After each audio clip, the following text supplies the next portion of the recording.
हिंद दोस्तों, कैसे हैं आप सभी। आशा करता हूँ बहुत ही अच्छे होंगे। इस वीडियो में हम आपके लिए लेकर आए टॉप जीके जीएस के क्वेश्चन। ये ऐसे प्रश्न हैं जो बार बार एग्जाम में पूछते हैं। चलिए वीडियो की शुरुआत करते हैं। किसी भी एग्जाम की तैयारी कर रहे हैं, हाँ, किसी क्वेश्चन का आपको राइट आंसर पता है तो वीडियो को पॉज करिए, राइट आंसर कमेंट बॉक्स में लिख दीजिएगा। लास्ट में बताइएगा आप टोटल कितने क्वेश्चन सही हैं। देखते हैं पहला क्वेश्चन क्या है। पहला क्वेश्चन आपसे पूछा है, भारतीय संसद के कौन से सदन में महिला आरक्षण विधेयक पारित हुआ था। तो आपके ऑप्शन है राज्यसभा, लोकसभा, दोनों या कोई नहीं। तो राइट आंसर कमेंट बॉक्स में लिख दीजिए। अगर राइट आंसर आप लोग राज्यसभा लिख रहे हैं तो आपका क्वेश्चन सही है। बात यह हो रही राज्यसभा की, जिसकी स्थापना हुई थी 1952 में। इसके जो सदस्य संख्या होते हैं राज्यसभा में, अधिकतम 250 सदस्य हो सकते हैं अनुच्छेद 80 के अनुसार। राज्यसभा जो होता है एक स्थायी सदन होता है जिसे भंग नहीं किया जा सकता। इसे उच्च सदन भी कहते हैं। प्रत्येक सदस्य का जो कार्यकाल होता है वो 6 वर्ष का होता है। इसके जो पदेन अध्यक्ष होते हैं वो भारत के उपराष्ट्रपति होते हैं। इसके जो बनने की न्यूनतम आयु होनी चाहिए वह 30 वर्ष होती है। चलते हैं अगले प्रश्न की ओर। अगला प्रश्न आपसे पूछा है, वेद किस भाषा में लिखे गए थे। वेद जो है आपका वह किस भाषा में लिखा गया था। संस्कृत में, हिंदी में, संस्कृत में या तमिल में। तो राइट आंसर हो जाएगा संस्कृत। संस्कृत इस प्रश्न का राइट आंसर हो जाएगा। वेद जिनकी संख्या होती है 4, वेदों की संख्या जो है 4, ऋग्वेद, यजुर्वेद, सामवेद, अथर्ववेद, ये चारों वेद हैं। सबसे प्राचीन वेद पूछा जाता है तो सबसे प्राचीन वेद जो है ऋग्वेद है। यजुर्वेद है जिसे कर्म का वेद भी कहा जाता है। सामवेद जिसमें संगीत और गायन पर आधारित है, सामवेद आपका। अथर्ववेद जो होता है यह जादू टोना, औषधि, वाद यंत्र आदि से संबंधित है आपका यजुर्वेद। तो वेदों की संख्या हो जाती है 4, ऋग्वेद, यजुर्वेद, सामवेद, अथर्ववेद, और ऋग्वेद जो है सबसे प्राचीन वेद है। चलते हैं अगले प्रश्न की ओर। अगला प्रश्न आपसे पूछा है, भारतीय संविधान के किस अनुच्छेद में समानता का अधिकार दिया गया है। भारतीय संविधान के किस अनुच्छेद में समानता का अधिकार दिया गया है। तो राइट आंसर हो जाएगा ऑप्शन बी, अनुच्छेद 14 में। चलते हैं अगले प्रश्न की ओर। अगला प्रश्न आपसे पूछा है, भारत में दूरदर्शन सेवा कब शुरू की गई थी। भारत में दूरदर्शन सेवा कब शुरू की गई थी। 1947 में, 51 में, 1959 में या 1960 में। तो राइट आंसर आपका हो जाता है ऑप्शन सी, 1959 में। चलते हैं अगले प्रश्न की ओर। अगला प्रश्न आपसे पूछा है, संविधान का निर्माता किसे कहा जाता है। संविधान का निर्माता किसे कहा जाता है। डॉक्टर भीमराव अंबेडकर को, पंडित नेहरू को, महात्मा गांधी को या सरदार पटेल को। तो राइट आंसर हो जाता है option A, doctor Bhimrao Ambedkar को संविधान का निर्माता कहा जाता है। चलते हैं अगले प्रश्न की ओर। अगला प्रश्न आपसे पूछा है, भारतीय राष्ट्रीय कांग्रेस की पहली महिला अध्यक्ष कौन थी।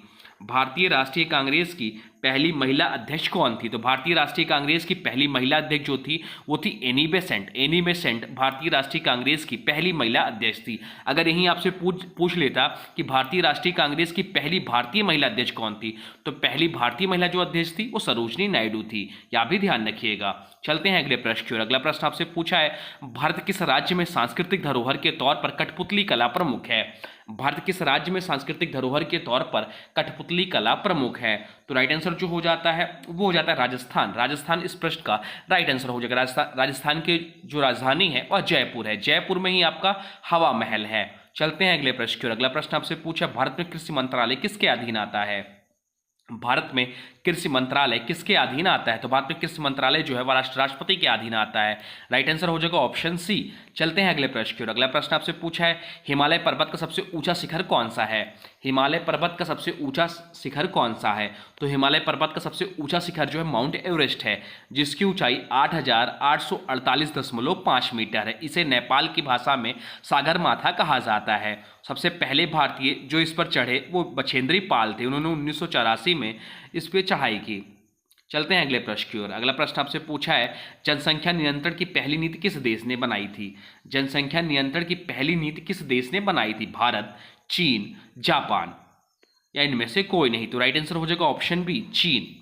चलते हैं अगले प्रश्न की ओर। अगला प्रश्न आपसे पूछा है, भारत छोड़ो आंदोलन कब शुरू हुआ था। भारत छोड़ो आंदोलन की शुरुआत कब हुई थी। तो भारत छोड़ो आंदोलन की शुरुआत जो हुई थी 1942 में हुई थी। तो राइट आंसर हो जाएगा ऑप्शन सी, 1942। चलते हैं अगले प्रश्न की ओर। अगला प्रश्न आपसे पूछा है, भारत का पहली महिला राज्यपाल कौन थी। भारत की पहली महिला राज्यपाल कौन थी। लता मंगेशकर, सरोजनी नायडू, विजयलक्ष्मी पंडित या इंदिरा गांधी। तो सरोजनी नायडू जो है वो भारत की पहली महिला राज्यपाल थी। ये किस राज्य की थी ये भी आपसे पूछ सकता है। तो उत्तर प्रदेश राज्य की थी। चलते हैं अगले क्वेश्चन की ओर। अगला क्वेश्चन आपसे पूछा है, गांधी शांति पुरस्कार किसे दिया जाता है। गांधी गांधी शांति पुरस्कार किसे दिया जाता है? तो गांधी शांति पुरस्कार जो दिया जाता है वह अंतर्राष्ट्रीय शांति कार्यकर्ताओं को दिया जाता है, गांधी शांति पुरस्कार। चलते हैं अगले प्रश्न की ओर। अगला प्रश्न आपसे पूछा है यूनेस्को का मुख्यालय कहाँ स्थित है? यूनेस्को का मुख्यालय कहाँ स्थित है? इंपॉर्टेंट मार्क कर लीजिए। आपसे पूछ सकता है यूनेस्को का फुल फॉर्म, तो यूनेस्को जो फुल फॉर्म होता है वो होता है United Nation Educational Scientific and Cultural Organization, इसका फुल फॉर्म होता है। इसकी जो स्थापना हुई थी वह 16 नवंबर 1945 को हुई थी। 16 नवंबर 1945 को इसकी स्थापना हुई थी। इसका जो हेडक्वार्टर है वह पेरिस, फ्रांस में। आपसे पूछ सकता है कि पेरिस जो है वह किस नदी के किनारे स्थित है? तो सीन नदी के किनारे स्थित है पेरिस। पेरिस जो है पेरिस सिटी। और इसके वर्तमान में जो सदस्य देश हैं वो 190 प्लस सदस्य देश हैं इसके। चलते हैं अगले प्रश्न की ओर। अगला प्रश्न आपसे पूछा है विश्व का सबसे बड़ा द्वीप कौन सा है? विश्व का सबसे बड़ा द्वीप कौन सा है? तो विश्व का सबसे बड़ा द्वीप जो है वह आपका हो जाता है ग्रीनलैंड। ग्रीनलैंड जो है वह विश्व का सबसे बड़ा द्वीप है। चलते हैं अगले प्रश्न की ओर। अगला प्रश्न आपसे पूछा है भारतीय संविधान की मूल प्रति किस भाषा में लिखी गई थी? भारतीय संविधान की मूल प्रति किस भाषा में लिखी गई थी? तो राइट आंसर हो जाएगा ऑप्शन सी, हिंदी और अंग्रेजी दोनों में। चलते हैं अगले प्रश्न की ओर। अगला प्रश्न आपसे पूछा स्वर्ण सिंह समिति किससे संबंधित थी? स्वर्ण सिंह समिति किससे संबंधित थी? न्यायिक समीक्षा से, राज्यों का पुनर्गठन से, मूल कर्तव्यों की सिफारिश से या आरक्षण नीति से? तो राइट आंसर हो जाएगा ऑप्शन सी, मूल कर्तव्यों की सिफारिश से संबंधित है स्वर्ण सिंह समिति। चलते हैं अगले प्रश्न की ओर। अगला प्रश्न आपसे पूछा है किस पंचवर्षीय योजना को रोल बैक प्लान कहा गया था? तो राइट आंसर हो जाएगा ऑप्शन बी, चौथी पंचवर्षीय योजना। चलते हैं अगले प्रश्न की ओर। अगला प्रश्न आपसे पूछा है भारत में जनसंख्या स्थिरीकरण के लिए कार्य कर रही संस्था कौन सी है? भारत में जनसंख्या स्थिरीकरण के लिए कार्य कर रही संस्था कौन सी है? तो राइट आंसर हो जाएगा ऑप्शन बी, जनसंख्या फाउंडेशन ऑफ इंडिया। चलते हैं अगले प्रश्न की ओर। अगला प्रश्न आपसे पूछा है किस अधिनियम के द्वारा भारतीय विधि आयोग की स्थापना हुई थी? किस अधिनियम के द्वारा भारतीय विधि आयोग की स्थापना हुई थी? इंपॉर्टेंट क्वेश्चन है यह। तो राइट आंसर हो जाएगा जो हो जाएगा चार्टर अधिनियम 1833 के तहत भारतीय विधि आयोग की स्थापना हुई थी। चलते हैं अगले प्रश्न की ओर। अगला प्रश्न आपसे पूछा है हाइड्रोजन की खोज किस वैज्ञानिक ने की थी? हाइड्रोजन की खोज किस वैज्ञानिक ने की थी? तो हाइड्रोजन की खोज जो की थी हेनरी कैवेंडिश ने की थी। राइट आंसर हो जाएगा ऑप्शन सी, हेनरी कैवेंडिश ने हाइड्रोजन की खोज की थी जिसका। चलते हैं अगले प्रश्न की ओर। अगला प्रश्न आपसे पूछा है मनुष्य की आंख कितने मेगापिक्सल के बराबर मानी जाती है औसतन? मनुष्य की आंख जो होती है कितने मेगापिक्सल के बराबर मानी जाती है औसतन? तो राइट आंसर हो जाएगा ऑप्शन सी, 576 मेगापिक्सल के। चलते हैं अगले प्रश्न की ओर। अगला प्रश्न आपसे पूछा है वह प्रक्रिया जिसमें प्रकाश ऊर्जा को रासायनिक ऊर्जा में बदला जाता है क्या कहलाती है? वह प्रक्रिया जिसमें प्रकाश ऊर्जा को रासायनिक ऊर्जा में बदला जाता है क्या कहलाता है? तो राइट आंसर जो हो जाएगा वो हो जाएगा प्रकाश संश्लेषण। प्रकाश संश्लेषण इस प्रश्न का राइट आंसर हो जाएगा। चलते हैं अगले प्रश्न की ओर। अगला प्रश्न आपसे पूछा है कौन सी ग्रंथि एड्रेनालिन हार्मोन स्रावित करती है? कौन सी ग्रंथि एड्रेनालिन हार्मोन स्रावित करती है? तो राइट आंसर हो जाएगा ऑप्शन सी, एड्रीनल ग्रंथि जो है वह एड्रेनालिन हार्मोन स्रावित करती है। चलते हैं अगले प्रश्न की ओर। अगला प्रश्न आपसे पूछा है कौन सा यंत्र ध्वनि की तीव्रता मापता है?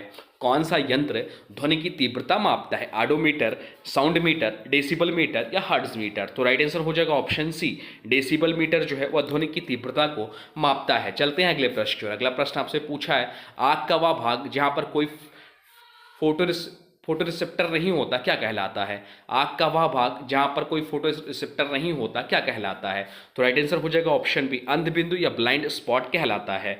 चलते हैं अगले प्रश्न की ओर। अगला प्रश्न आपसे पूछा है डिटर्जेंट और साबुन किस प्रकार के यौगिक होते हैं? डिटर्जेंट और साबुन किस प्रकार की यौगिक होते हैं? क्षारीय, अम्लीय, तटस्थ या लवण? तो इस क्वेश्चन का जो राइट आंसर हो जाएगा वो हो जाएगा ऑप्शन ए, क्षारीय होता है। चलते हैं अगले प्रश्न की ओर। अगला प्रश्न आपसे पूछा है मूत्र का पीला रंग किसकी मौजूदगी के कारण होता है? मूत्र का जो पीला रंग होता है वह किसकी मौजूदगी के कारण होता है? तो राइट आंसर हो जाएगा ऑप्शन सी, यूरोक्रोम के मौजूदगी के कारण होता है। चलते हैं अगले प्रश्न की ओर। अगला प्रश्न आपसे पूछा है विटामिन ए की कमी से कौन सा रोग होता है? विटामिन ए की कमी से कौन सा रोग होता है? तो विटामिन ए की कमी से जो रोग होता है वह रतौंधी होता है। विटामिन ए का जो रासायनिक नाम है वह रेटिनॉल है, यह भी ध्यान रखिएगा। चलते हैं अगले प्रश्न की ओर। अगला प्रश्न आपसे पूछा है रक्त का लाल रंग किसके कारण होता है?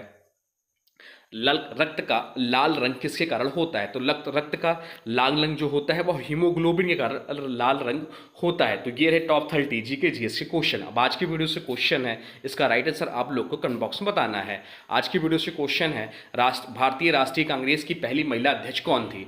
भारतीय राष्ट्रीय कांग्रेस की पहली महिला अध्यक्ष कौन थी? इसका जो भी राइट आंसर होगा कमेंट बॉक्स में जरूर बताइएगा। साथ में वीडियो कैसा लगा इसके बारे में भी जरूर बताइए। कोई सुझाव हो तो अभी कमेंट बॉक्स में लिख दीजिए। और हाँ देखिए, अभी तक आपने वीडियो को लाइक नहीं किया तो प्लीज़ वीडियो को लाइक कर दीजिए। चैनल पर नया चैनल को सब्सक्राइब भी कर लीजिए। चलिए मिलते हैं नए वीडियो में, तब तक के लिए thanks for watching railway exam target. For more update please subscribe railway exam target channel को।